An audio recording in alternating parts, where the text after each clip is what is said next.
বেলা আড়াইটায় জাতীয় সংসদ ভবনের দক্ষিণ প্লাজায় শহীদ ওসমান হাদির নামাজে জানাজা অনুষ্ঠিত হবে। অংশ নিতে জাতীয় সংসদ ভবনের দক্ষিণ প্লাজায় জনতার ঢল নেমেছে। দেশের বিভিন্ন প্রান্ত থেকে এসে জড়ো হয়েছেন মানুষ। সকাল 11টার কিছু সময় পর সংসদ ভবনের গেট খুলে দেওয়া হয় সাধারণ মানুষের জন্য। জানাজায় অংশ নিতে আসা মানুষ বলছেন যে ইনসাফের বাংলাদেশ হাদি চেয়েছিলেন তা প্রতিষ্ঠিত করতে হবে। পাশাপাশি দ্রুত হাদির খুনিদের বিচারের আওতায় আনার দাবি জানান তারা। এদিকে হাদির মৃত্যুতে রাষ্ট্রীয় শোক পালিত হচ্ছে আজ। এ উপলক্ষে দেশের সব সরকারি, আধা সরকারি, স্বায়ত্তশাসিত প্রতিষ্ঠান, শিক্ষা প্রতিষ্ঠান সহ সরকারি বেসরকারি প্রতিষ্ঠানের জাতীয় পতাকা অর্ধনমিত রাখা হয়েছে।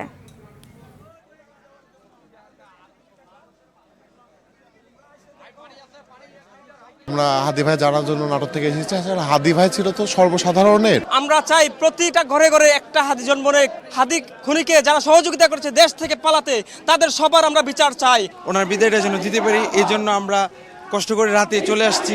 আমার মনের মতো তার কথাগুলো প্রত্যেকটা আন্তরে লাগছে, যার কারণে আমি নারায়ণগঞ্জে তাকে তার জানাজায় শরীক হওয়ার জন্য চলে এসেছি। ছাত্র জনতা আমরা হাদি ভাইকে বুকে লালন করি, কারণ হাদি ভাইয়ের যে লড়াই সংগ্রাম ছিল তা ফ্যাসিবাদের বিরুদ্ধে লড়াই ছিল। আমরা এসেছি আজকের বাংলাদেশে যে একটি ইতিহাসের অন্যতম একটি জানাজা হবে, সেই জানাজায় শরীক হয়ে ইতিহাসের সাক্ষী হতে।